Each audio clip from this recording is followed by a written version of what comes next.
മുതിർന്ന മാധ്യമപ്രവർത്തകൻ PV. Thomas നമുക്ക് പറ്റുന്നു. ശ്രീ പി.വി. തോമസ്, കഴിഞ്ഞ ദിവസം വിചാരണ കോടതി അനുവദിച്ച ജാമ്യം ഇപ്പോൾ ഹൈക്കോടതി സ്റ്റേ ചെയ്തിരിക്കുന്നു. അവധിക്കാല ബെഞ്ച് അടിയന്തരമായി ചേർന്നാണ് ഈ ജാമ്യത്തിന് സ്റ്റേ അനുവദിക്കുകയും ചെയ്തിരിക്കുന്നത്. എന്താണ് വായിച്ചെടുക്കാൻ കഴിയുന്നത്? ശ്രീ പി.വി. തോമസ്, മുടക്കുക ഉള്ള ഒരു രീതിയിലാണ് ഇ ഡി പ്രവർത്തിക്കുന്നത്. ഇ ഡി പ്രതീക്ഷിക്കുകയും അതാണ് ഇ ഡിയുടെ നയവും മുമ്പോട്ടുള്ള പോക്കും ഇതിന്റെ എല്ലാ നാൾവഴികളെല്ലാം തെളിയിക്കുന്നത്. അപ്പോൾ കേജ്രിവാളിന് ഒരുപക്ഷെ ഇന്ന് കിട്ടാതിരിക്കാൻ സാധ്യതയില്ല. വൈകുന്നേരത്തേക്ക് കിട്ടിയെന്നിരിക്കും ഹൈക്കോടതി അനുവദിച്ചു കഴിഞ്ഞാൽ. അതിന് സ്റ്റേ വിരിക്കുകയാണ് തൽക്കാലത്തേക്ക്. അത് ഒരു സ്റ്റെപ്പ് മാത്രമാണ്, നടപടി മാത്രമാണ്.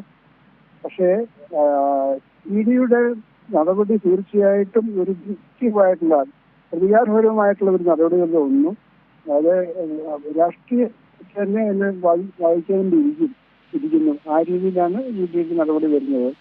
എത്ര മുഖ്യമന്ത്രിമാരാണ് കിടക്കുന്നത്, അല്ലെങ്കിൽ എത്ര മന്ത്രിമാരാണ് ജയിലിൽ കിടക്കുന്നത്, ഇതൊക്കെ നമ്മൾ ഒരുമിച്ച് വായിക്കുമ്പോൾ തീർച്ചയായിട്ടും ഒരു ആസൂത്രിതമായ നീക്കമാണിത്.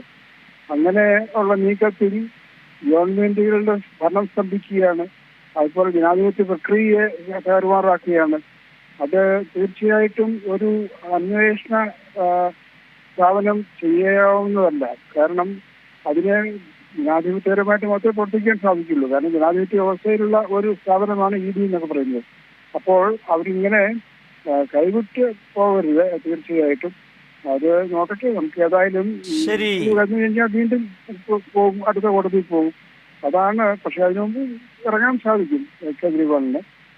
ശരി, വളരെ നന്ദി ശ്രീ പി.വി. തോമസ്. ഈ സാഹചര്യത്തിൽ പ്രതികരിച്ചതിന്. വിചാരണ കോടതി നൽകിയ ജാമ്യത്തിന് ഹൈക്കോടതിയുടെ സ്റ്റേ. അരവിന്ദ് കെജ്രിവാളിന് ഇന്ന് ജയിലിൽ നിന്ന് പുറത്തിറങ്ങാൻ ആകില്ല.